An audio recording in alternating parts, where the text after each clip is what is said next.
Welcome to the Daily Boogie.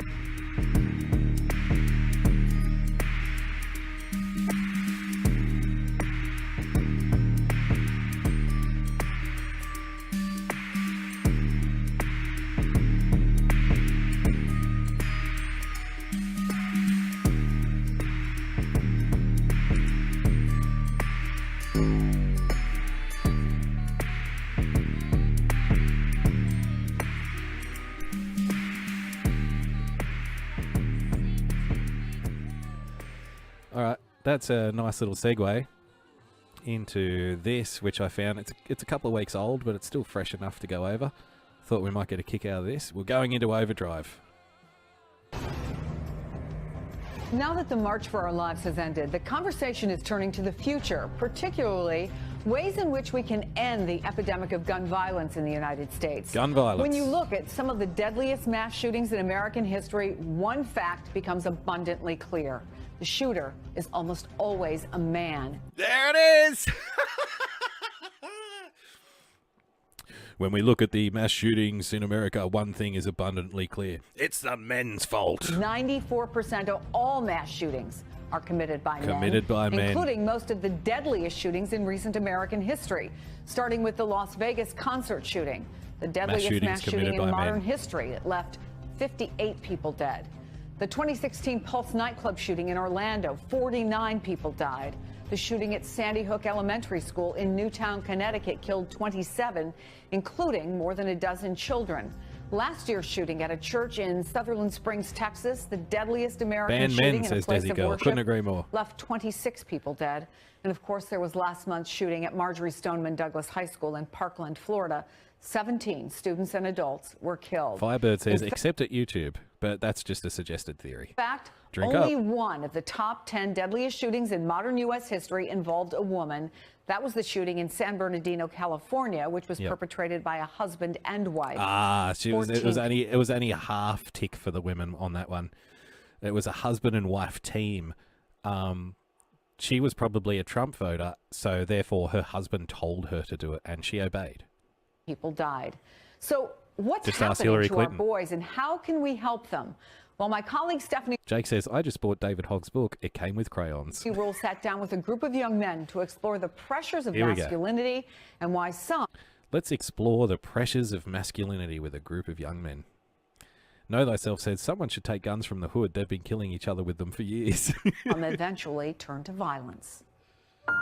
If you want to be man enough, you don't cry. No. You can't show pain. You can't show upset. Man up, dominate, turn it all off. Emotional struggle. A fact of life boys find obvious, but it's largely gone ignored. Until recently, tragedy forced the conversation. When the Parkland shooting happened, I just felt so sad because we've been living with this time and time and time again. Michael Ian Black, a comedian and writer, penned an op-ed for the New York Times that went viral, pointing out the common thread among most mass shootings. Boys are the ones who are committing these crimes. Boys are the ones who are pulling the trigger. And I wanted to raise the question, what's going on with the boys? The statistics confirm the concerns. 1 in 4 boys are bullied. This is just suggested theory, ladies and gentlemen, as all good feminists like myself understand. This is all just made up.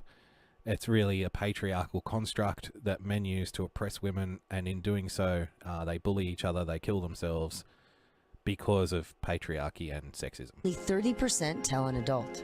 Boys are 4 times more likely to be expelled from school than girls. The suicide rate is 4 times higher for males. And yes, 94% of mass shootings are committed by males. Most boys are going to grow up and never ever commit acts of violence like this. But I feel confident in saying most boys would also rather starve to death in their homes than ask their male friend for help shoveling them.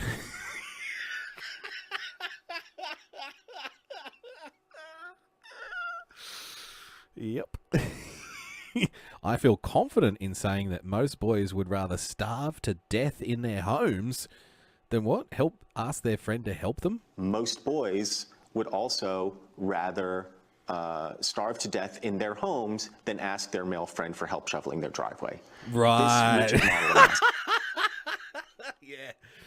I wouldn't be so confident on that little tidbit. It's not. I'm afraid that's not a juicy tidbit.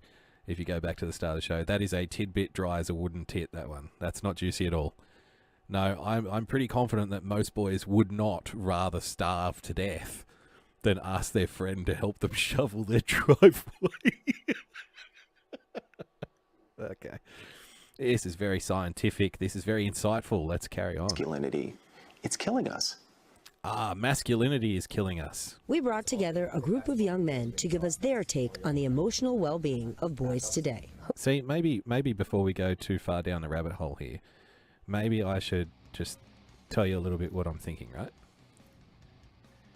Now, I understand people have, and I don't want people to take this the wrong way, but I'm sure I'm going to offend somebody because it seems impossible not to these days, but there's been a great push over the last, say, 20 or 30 years for men to become more outwardly emotional, talk about their feelings more, and this may or may not coincide. I believe, correlation isn't causation, but there is an epidemic with boys being put on like mind-altering drugs like antidepressants at young ages, ADHD medications. So we're now in a stage of society where we're telling boys like being aggressive is wrong. Being the tough guy is wrong. You need to be more feminine. You need to be more gentle. You need to talk about your feelings more. You need to outwardly express your emotions more and more and more. And in doing so, we're then kind of railroading them into this situation whereby the kid who's a bit more stoic and who doesn't believe in, throwing themselves out there and emotionally, outbursting all over the place, then that's now bad. Like, that's the wrong behavior. When throughout human history,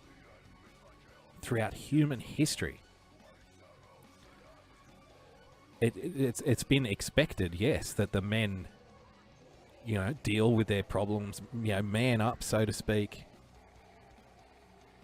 Don't be so easy to cry. Don't let your feelings push you down. Like, it's, in Stoic philosophy, it's kind of taken that nothing on the outside can hurt me because I can control my reaction to it. You know what I mean? Like, I may not have control over the things that happen to me, but I can control how I react to it. And what's wrong with that? I just feel like the more that we get people to, like, go on TV, like this little collection is about to do, go on TV and talk about how depressed they are, how hard everything is, how sad they are, how there's so much pressure to be a man and, like, act like a man, and you're not allowed. See, Know Thyself says, I wasn't allowed to cry growing up. But now you're expected to. And I just feel like this push, this drive that's drilled into boys now from a young age. And we've also seen, like I said, more and more boys being put on like antidepressant medications and ADHD medications. And now here we are at the end of this, like, well, not at the end, hopefully at the end, but I don't even think so. Here we are after about 20 or 30 years of the feminization of the education system, the feminization of society, where boys have been now taught, and it's been drilled into them to not act like boys, like, don't be men. You need to be more emotional, you need to be gentle, you need to be, toxic masculinity and all that. Now these people have the audacity to turn around and say, oh, what's happening to the boys? Why are the boys depressed? What's wrong with the boys? And you get idiots like that clown who said, most boys would rather starve to death than help their friends shovel their driveway, which is just complete bollocks. But I don't think there's necessarily anything wrong with boys and men struggling over their feelings, right? like overcoming bad feelings, rather than getting out there, telling everybody about it, getting in big circles, crying about it, and being prescribed fucking medication for it. In order for societies to stand, there needs to be strong men. That's just a fact. If the men are getting taught at a young age that they can't be strong men, like that it's wrong for them to overcome bad feelings, that it's wrong for them not to talk about their feelings constantly and be depressed, then society isn't going to last very long. Because the strong culture, the strong men will dominate. This we know. It's not going to change. It's human nature. So I just wanted to put that out there as we progress on our journey with our... I hope you've got your unity latte. That's just a suggested theory. Who's been told to man up? Who's been told to man up? What does that mean? Oh, that's horrible. I got no Show no emotion. Yeah. What's the hardest part about growing up for boys? Hiding the pain. See, I feel sorry for this kid. She asks, what's the hardest thing about growing up for boys? He says, hiding the pain. Hiding the pain. Where do they get this? An acceptable response would have been hiding your boner. That used to be the hardest part about growing up as a boy. Not hiding the pain, but hiding your boner. That's it. Like, you can't even get boners anymore because that would be offensive. Dealing with pimples. And if someone said, I'm really depressed because I can't hide my boner, they'd say, man up. But that's wrong too. No, the hardest part about being a boy growing up now is hiding the pain. What pain specifically? Just pain. General pain. That's the hardest part. They're not hard. See, if it's hard, it's obviously hard because they're not doing a very good job of it. He's not hiding the pain very well. It's easier to hide the boner than it is to hide the pain. Yeah. Not being able to express yourself. Kind of makes you feel trapped almost, because it's like you have nowhere to go. I have sons who don't want to open up to me. Why would you do the, I'm fine, it's okay? It's easier. Why is it easier? You're hurting inside. You're succeeding as a guy. You are doing the right thing. We were taught at a really young age, don't cry, have no fear. You're like, okay, if I get through this, no, they're being taught the opposite. That's the problem. That guy's really strong. He's tough. The violence starts, the suicide starts, the depression starts, all about the same time that we ask boys to man up. Dr. Niobe Way is a professor of developmental psychology at NYU, focused on adolescence. Not needing other people. That is at the root of masculinity. And if you look at all the school shooters, including the one at Parkland, every single one of them has said in some way that they feel desperate for connection. So there was this one time I was with my friend, he just looked at me, started crying. And I really had no idea what to do because I've never had anybody, any guy at least, express his just emotions towards me. He just said, I think I just need a hug, and I hugged him, and afterwards, we both looked at each other and we were like, we're never gonna say anything to anyone. When you except if you go on national TV. Cry, does it make you feel like a failure? Oh, there's that sense of sitting there going, why am I crying? I shouldn't be crying about this. Because it's normal. I understand that it is normal, but it is not normal at the same time. It's the best way I can put it. And they all laugh because they know. See, she can't believe it. She can't believe it. You should be crying more often. Exactly what I'm talking about. It is normal, but it isn't normal. It is human, but it is not man. When you see these terrible headlines about gun violence, or when you see numbers of suicides. Gun violence, because you have to tie the gun violence in. You have to tie in the mass shootings in order to get away with this little escapade. Going up, do you guys understand it? 100%. Someone says, that's a boy. For people who aren't part of the normal guy group, they're both isolated from the other guys and often isolated from the girls around them. How come these horrible school shooting incidents, it's always a guy? Why is it never a girl? I don't think it ever will be a girl because girls will express their feelings and they will get it out. Yeah, see, and she likes that, doesn't she, the host? She likes that answer. Yep. That's what we like here on MSNBC. There won't be a female mass shooter. Why? Because women are better at talking about their feelings. Desi said, because these boys were probably brought up by a single mum. That's possible. But see, that's the cause of mass shootings. Like this is another suggested theory, ladies and gentlemen. The cause of mass shootings is boys not talking about their feelings enough. But this phenomenon of promoting boys be more emotional and talk about their feelings more, again, has seen a coincidental, perhaps, rise in the so-called mass shootings that we're trying to prevent. It's like socialists. If we apply socialism to a system and it goes well, the only solution can be we haven't done enough socialism to it yet. So the boys are becoming really feminized, and you know the depression drugs that they're forced to take is going up through the roof. They're becoming more suicidal. They're depressed. They're lost. They don't know how to come up in this feminized world. How do we fix it? I know. We need to apply more feminism to that. These boys need more feminism. They need to talk about their feelings more. They're not doing it enough yet. This is the way we stop mass shootings? Believe it or not. Girls are able to have more acceptable outlets than guys. How can we make things easier for you? Get rid of the old stereotypes that we have in our society. Old stereotypes. Of a manly figure. Get rid of the old stereotypes of a manly figure. That starts with kids and teach them about expressing yourself without viewing it as a wrong. I guess. Teach kids to express themselves without viewing it as wrong, unless, of course, the kid says, man up, you should be tougher. Then that's wrong.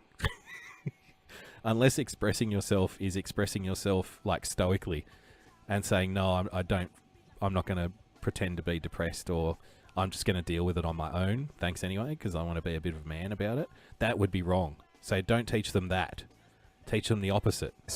It's up to me to take that first step, hope that somebody is right behind me, and continue taking the second. Steps a new generation hopes could help protect their own future. Stephanie Rule, New York. And stop mass shootings. So let's cut from that to this. This would be a nice little segue, I think. You don't want a factual description of every muscle twitch. You want them to distill their experiences down into the gist, which is the significance of the experience. And the significance of the experience is roughly what you can derive from listening to the experience that will change the way that you look at the world and act in the world.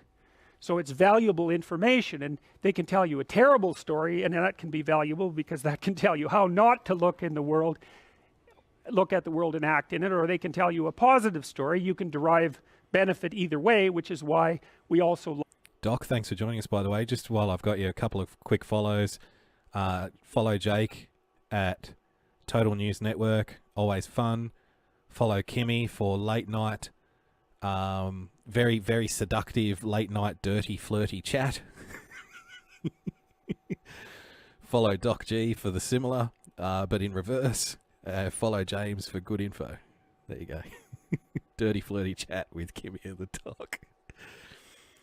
This is Jordan Peterson. I just wanted to contrast this with what we were just watching, and you know, my opinions on where we're headed with the boys. So let's just see which one makes more sense to you. This is Jordan Peterson. Like to go watch stories about horrible psychopathic thugs, you know, and hopefully we're learning not to be like them. Although there are additional advantages in that, you know, someone who, you might be say that someone who is incapable of cruelty is a higher moral being than someone who is capable of cruelty. And I would say, and this follows Jung as well, that that's incorrect, and it's dangerously incorrect, because if you are not capable of cruelty, you are absolutely a victim to anyone who is. Now, do you see the subtext of what he's saying there and why I'm playing this video? In the previous video, the theory, the suggested theory was that boys need to be less masculine. They need to be less, you know, get rid of this stereotype of the strong man, okay? They need to be more prepared to accept their depression and talk about their feelings. So if we're trying to get rid of the quote-unquote stereotype of the strong man, then one can only surmise that we are indeed wanting the opposite, which is the not-so-strong man. That would be bad. I'll just rewind this a bit. What Jordan Peterson is saying here is that if you aren't capable of being strong, if you think that it's wrong, right? He's using like a criminality aspect. But the subtext of what he's saying here, if you think that you're not capable of cruelty, then you will absolutely become only a victim of cruelty. Right? So if you think that it's wrong to be a strong guy, then you will absolutely be a weak guy. Like, there is no in-between. If you think it's wrong to be stoic and be, you know, quote-unquote manly and be a strong individual who has control over their emotions, who can deal with things, then you will absolutely become one of the people who can't. Let's play it again. You know, and hopefully we're learning not to be like them, although there are additional advantages in that, you know, you might say that someone who is incapable of cruelty is a higher moral being than someone who is capable of cruelty. And I would say, and this follows Jung as well, that that's incorrect, and it's dangerously incorrect, because if you are not capable of cruelty, you are absolutely a victim to anyone who is. And so part of the reason that people go watch anti-heroes and villains is because there's a part of them crying out for the incorporation of the monster within them, which is what gives them strength of character and self-respect, because it's impossible to respect yourself until you grow teeth. And if you grow teeth, then you realize that you're somewhat dangerous. How can you respect yourself as a man if you think that being a strong man is inherently evil and wrong? There's two ways. One, you can become a strong man, you can overcome your deficiencies, you can strive to be a better person each and every day. You can work on your mental strength, your emotional strength. You can treat your downtimes as lessons from which you can grow as a person. Or you can take the alternative tack that we just watched on MSNBC, which is to claim that old stereotypes of strong men are inherently evil and it causes mass shootings. So we must not do it. Those are the two options you have. Those are the only two options. You either grow as a person, as a man, and learn to overcome and battle your demons, accept that there is, you know, elements within each and every person, and you can contend with and wrestle with and overcome them and grow spiritually, become in control of your emotions, become a stronger, more centered individual as a result by overcoming trouble and turbulence and disappointment and depression in your life. Or you can just turn around and blame the system. Blame the system. Say it's all the patriarchy's fault. Those are your two options. And at the risk of sounding sexist, one is the man way of dealing with it, and the other one is the pussy way. One is cowardly. One is going out the back door, giving up. It's giving up. The only way I can deal with my emotional pain is not to grow and overcome it, but to blame the system and say people need to listen to me cry more. Those are your only two options. Or maybe somewhat seriously dangerous, and then you might be more willing to demand that you treat yourself with respect and other people do the same thing. And so that doesn't mean that being cruel is better than not being cruel. What it means is that being able to be cruel and then not being cruel is better than not being able to be cruel. Because in the first case, you're nothing but weak and naive. And in the second case, you're dangerous, but you have it under control. And, you know, a lot of martial arts concentrate on exactly that as part of their philosophy of training. It's like, we're not training you to fight. We're training you to be peaceful and awake and avoid fights. But if you happen to have to get in one, And I guess the philosophy also is that if you're competent at fighting, that actually decreases the probability that you're going to have to fight, because when someone pushes you, you'll be able to respond with confidence, and with any luck, and this is certainly the case with bullies, with any luck, a reasonable show of confidence, which is very much equivalent to a show of dominance, is going to be enough to make the bully back off. And so the strength that you develop in your monstrousness is actually the best guarantee of peace. And that's partly why Jung believed that it was necessary for people to integrate their shadow. See, once upon a time, parents believed the common sense, the common theme growing up in a time not too long ago was, if you had a young child, a boy, and they were getting bullied at school, the father would teach the boy how to punch, how to fight back.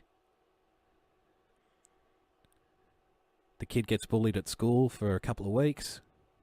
The dad toughens him up. Don't cry in front of the bully. Don't show weakness. Learn how to punch that kid in the face and punch him hard. That's now unacceptable behavior. That's toxic masculinity now, ladies and gentlemen. Because weakness is what these people want. They want your sons to be weak and cowering and not able to defend themselves. The thing that the cultural left and the institutional left hate the most are people who know how to defend themselves, not just physically, but spiritually and intellectually. This is why they invent political correctness, because they don't want you to defend yourself intellectually. They'll say that your arguments are offensive and therefore taboo. They cannot be used. It's like tying your hands together in a fist fight. So they can only hit you with their words and you can't hit back. They teach you that weakness is strength, because then you can't physically defend yourself against their attacks.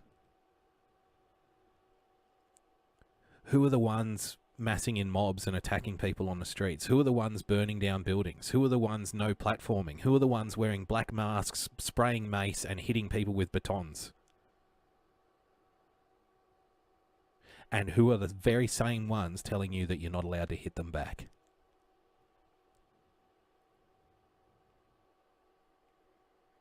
Who are the ones telling you that your faith is immoral and bigoted and must be stricken from the record? If you're a Christian, you're an evil person and you have no recourse. You're not allowed to argue back. You must be eliminated from the conversation entirely. Spiritually, intellectually, and physically. They want to remove your ability to defend yourself in all aspects of life. Not just in words, not just physically. All of it. And if you are someone who can defend their ideas or defend themselves or defend their beliefs, you are the enemy.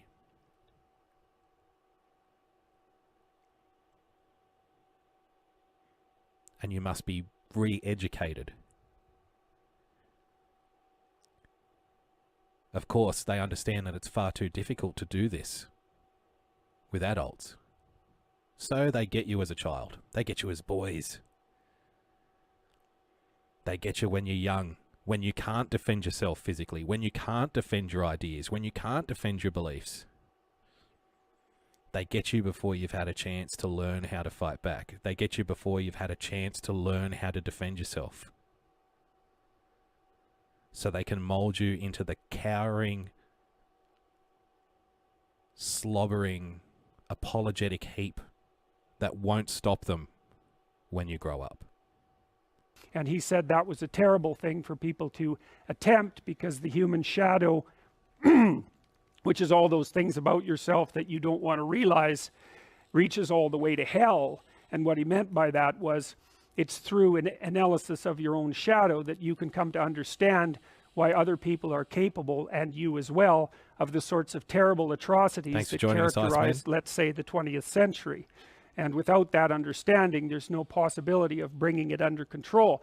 When you study Nazi Germany, for example, or you study the Soviet Union, particularly under Stalin, and you're asking yourself, well, what are these perpetrators like? Forget about the victims, let's talk about the perpetrators. The answer is, they're just like you. And if you don't know that, that just means that you don't know anything about people, including yourself. And then it also means that you have to discover why they're just like you. And believe me, that's no picnic. So that's enough to Real Don Craig says, please stop saying this, you're making me scared. traumatize people, and that's partly why they don't do it. And it's also partly why the path to enlightenment and wisdom is seldom trod upon, because if it was all a matter of following your bliss and doing what made you happy, then everyone in the world would be a paragon of wisdom, but it's not that at all. It's a matter of facing the thing you least want to face. And everyone has that there's this old story in King Arthur where the knights go off to look for the Holy Grail, which is either the cup that Christ drank out of at the Last Supper, or the cup into which the blood that gushed from his side was poured when he was crucified. The stories vary, but it's basically a holy object, like the phoenix in some sense, that's a representation of transformation. So it's an ideal. And so King Arthur's knights, who sit at a round table because they're all roughly equal, go off to find the most valuable thing. And where do you look for the most valuable thing when you don't know where it is? Well, each of the knights looks at the forest surrounding the castle and enters the forest at the point that looks darkest to him. And that's a good thing to understand, because the gateway to wisdom and the gateway to the development of personality, which is exactly the same thing, is precisely through the portal that you do not want to climb through. Overcoming, you know, struggle. That's how you grow, is what he's saying here. Face your demons and face them head on and overcome them. Not cower in the corner and demand society change because you can't deal with it.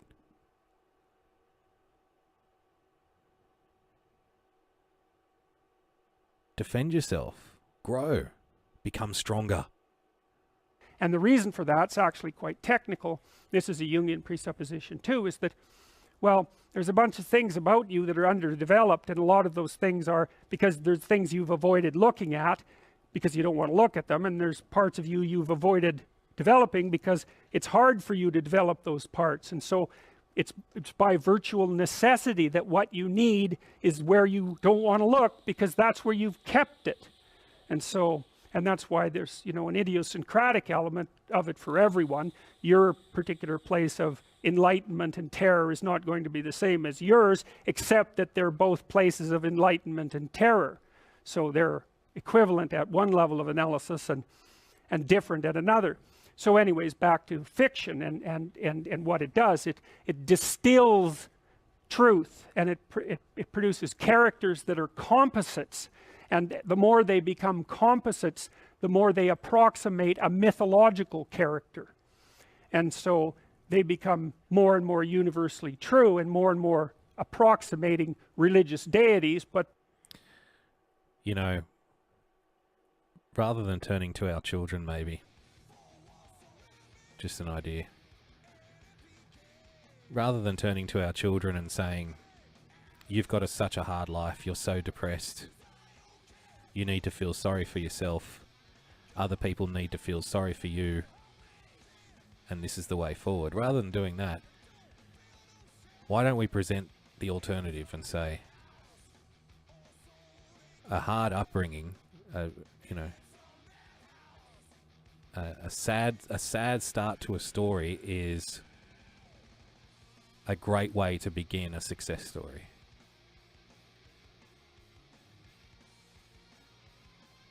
Feelings of inadequacy and weakness is a great way to start a story about someone who becomes strong and overcomes it. Everybody loves a success story, but a success story has to start with trouble and with being low, with unsuccess. Because if you don't have that, you can never overcome anything. If you've never had downtrodden moments, if you've never felt down, if you've never been beaten down by the world, then you will never overcome anything. You'll never overcome being downtrodden. You'll never overcome being beaten down by the world. And if you are overcome and you're taught that the only way through it is to emaciate yourself, grovel, cry, talk about your feelings and take antidepressants, then that success story with your name on the cover is never going to get written. You'll end up just another tool of somebody who depends on your weakness. And nobody likes being a tool.